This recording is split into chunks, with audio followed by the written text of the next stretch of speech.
Hey everybody, in this video we're going to share a little information about a fun adventure we did here in Buenos Aires, Argentina. And it's called Tango.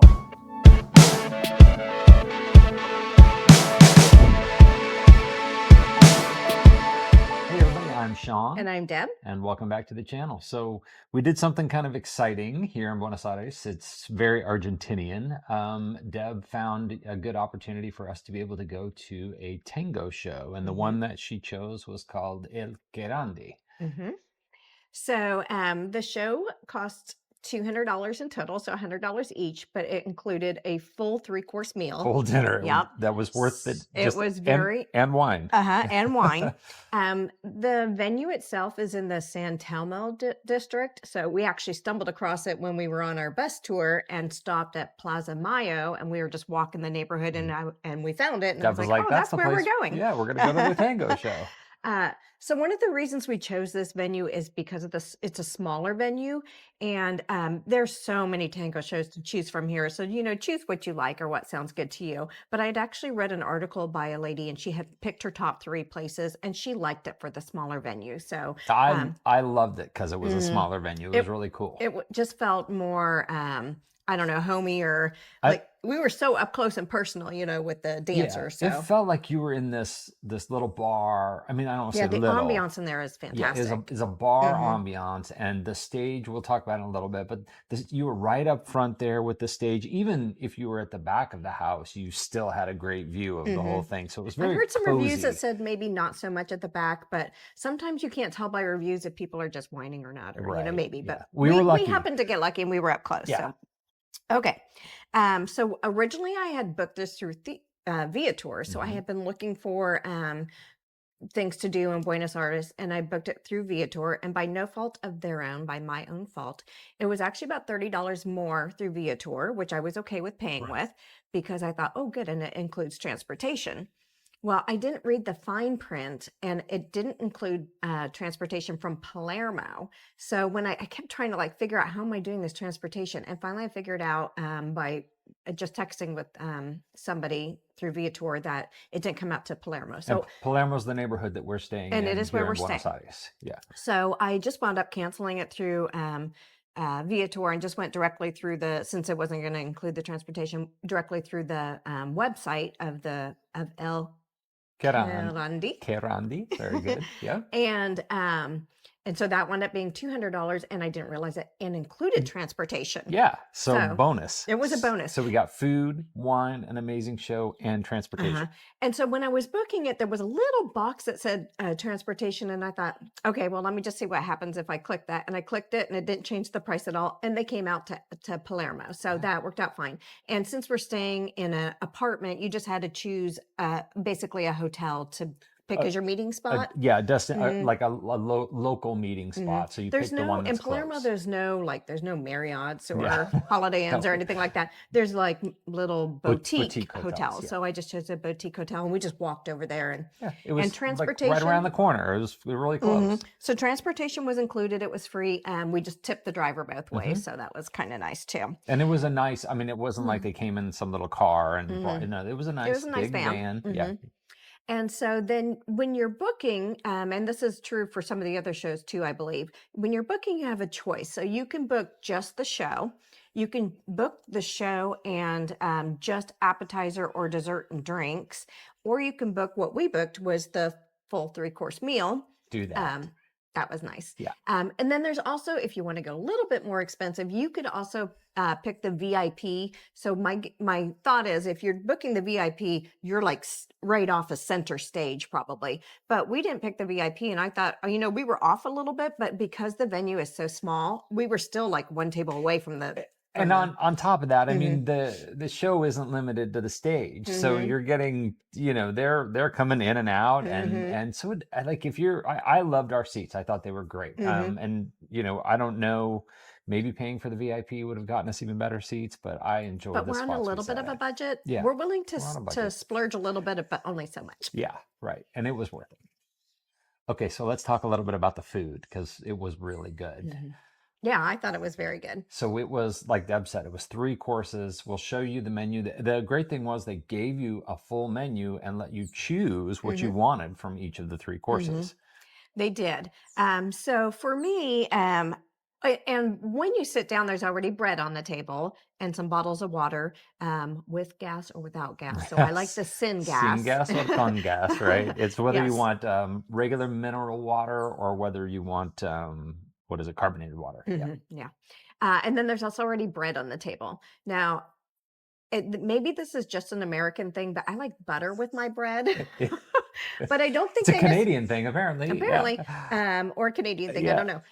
So, if you ask for butter, they'll bring you butter, but I prefer butter with my bread. Yeah, we'll talk about this a little bit when we do our talk about our food tour thing. But one of the things about Argentinian cuisine is that they like the flavor of the food to be the star. So Hmm. adding a lot of sauces and flavorings Hmm. and butter to your bread, Hmm.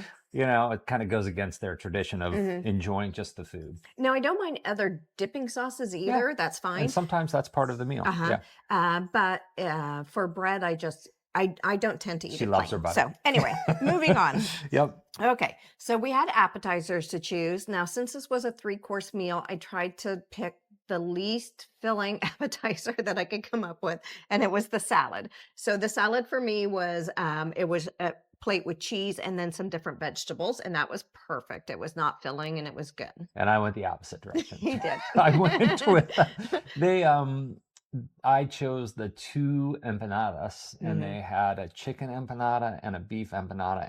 And I told Deb, like, this could have been my meal. I could have really just Which enjoyed is why I having. did not choose that. They were amazing They were very empanadas. good. They I were tried so them. good. Hmm. So I was, if that was it, I would have been satisfied. Yeah, they They were were so very good. good. That Yeah. could have been a whole meal all into Uh-huh. itself. Hmm. Okay, so moving on to the main course. I chose the grilled deep fish, and Yeah. I struggled picking because I had it narrowed down to about three.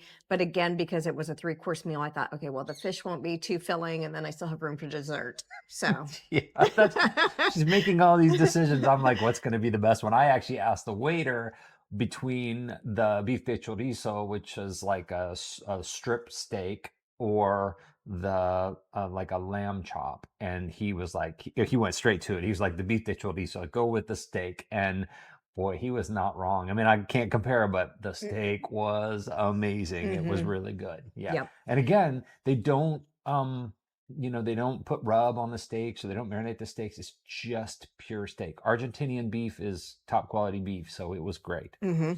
Okay, moving on to desserts. Oh, the desserts, yeah, yeah. So I chose a chocolate cake, Which was and it was good. it was good. It was Like good. it was good, but it was Mhm. chocolate He cake. went for a bigger splurge I than the went chocolate cake. I went with what we call crepes in the US and Canada, they call panqueques, and panqueques aren't pancakes like we think. They're very thin like crepes, Hmm. but their panqueques are this specific type was filled with dulce de leche, because like everything has dulce de leche here in Argentina. But then on top of them, after they folded the crepes over the dulce de leche, then they caramelize sugar on top of it, kind of like what you do with creme brulee. So you get this crunchy, creamy, pancakey, crepey kind of dessert. Hmm.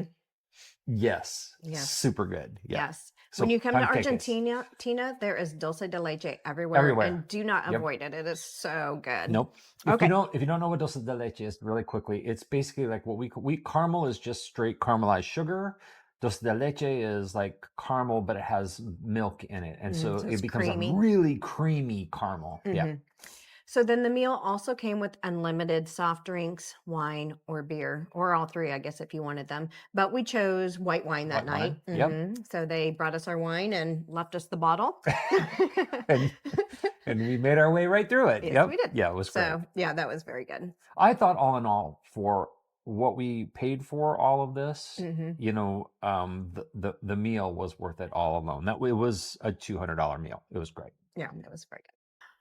All right, let's talk a little bit about the music with the performance. So up on stage, and again, we were like one table back from the stage, so everything was very close. There was a piano player, and he was fantastic. He was like He the was leader of the masterful. band. He was Yeah. masterful. He was Yes. great. And we had the view right to his hands on the keys. So it Hmm. was crazy cool to Hmm. watch him play. It was fun. There was a violinist, and she was very good. She came out and did a solo, and she was very Her good. solo was It amazing. was very good. There was a double bass bass. Yep, big, big bass player. Yep. And then I'm going to let you say this The next bandion. word. There was a bandion. A Bandion. bandion is like an accordion. So we It's a think of smaller version of an accordion. accordions have a keyboard, whereas a bandion is just a small, instrument that has buttons that they are able to push to change the tone. So yeah, and the bandion is like instrumental to the tango. It's a really core piece to all of the music. Yeah. So the music was just fantastic. And then besides the music, there's no actual talking during any of the show, but there were a couple of singers. Yeah. And there was both a male and a female singer, and they both did a fantastic job. They had amazing, like operatic voices, like super high ranges and low ranges, and they were really good. Yep, they were very good. So then you can't talk about tango without talking about dance, because that's what everybody thinks about when they think about the tango. It's the dance. But, the interesting thing was the tango was the whole experience. It was the singing, the dancing, the musicians. It was just like this vibe of them telling the story and doing this amazing dance. So it was cool. So the dance itself proceeds through 5 different time periods. So it's going to start with the early tango, and then it's going to proceed up until modern times. So they kind of covered it 5 different. And each change, there would be a display up above the stage with the time period listed. So you always knew which period this went from this to this type of thing. In between their shifts to the time periods, they did kind of a little slideshow of the different things that were happening in the world. That went around the room. You would see World War II happening, or you might see some of the key representatives of that time frame. I remember when we were one of the later time frames, there was Al Pacino doing his famous tango dance in the movie Ascent from a Woman. That was pretty cool. So yeah, you get kind of a progressive history of the progression of tango in Argentina. Yeah. And then the dancers in between each time period are going back and changing. Yeah. So they're wearing costume appropriate attire, and it's fun to watch the changes, in just in their seeing uniform. Their wardrobe change. Yeah, that was pretty fun. And then when they're dancing, the dancing on the stage was fun to watch, but they also, like Sean said earlier, they kind of used the whole room. They did. So like they used the bar, they come through. They were dancing on the bar at one point, right? they come through the audience. So it's just, it feels a little bit more cozy. Intimate. Intimate. Yeah. It was really cool. And the stage, you guys, like when it's a smaller venue, so the stage isn't this huge grand stage. It's a small stage, and the stage always has the musicians and the dancers and the singers on it, and they used every part of that stage. There was points as I was watching the dancers' feet, and I'm like, they're right at the edge of that stage. Yes. Like they know exactly where the edges are, and it was cool. It was amazing. They were jumping around, throwing around. When you're that close, it's just fun to watch the footwork too, the amazing coordination, because the way the kicks go and everything to not trip each other, I imagine is a... Yeah. And so the thing is, the tango is all about like one person leading and one person following. And so they, the person who was leading would take the other person and bring them all the way from one end of the stage to the other, or maybe down into the audience, or might throw them up in the air. It was, it's not just like, I think if you ask a lot of Americans, they think of tango as that one thing with the rose in their mouth and that one dance. Tango is so much more than that. And I thought this show did an amazing job showing that. It did. So I thought overall it was a great experience. Again, here in Buenos Aires, there's so many tangos to choose from. So, choose wisely, I guess. But we had a very good experience with that one. We did. I think that for the $200 between the two of us, with the meal, the transportation, the amazing show, the drinks, it was well worth it. So if you can fit it in your budget, if it works for you, definitely check it out. Yes. So that's our little overview of our experience doing a tango show here in Buenos Aires. If you have questions or about it, or if you have comments or want to know specifically what Deb did to plan our tango show, just let us know in the comments. If you haven't already, be sure to like and subscribe, and we will see you in the next video. Thank you for joining us.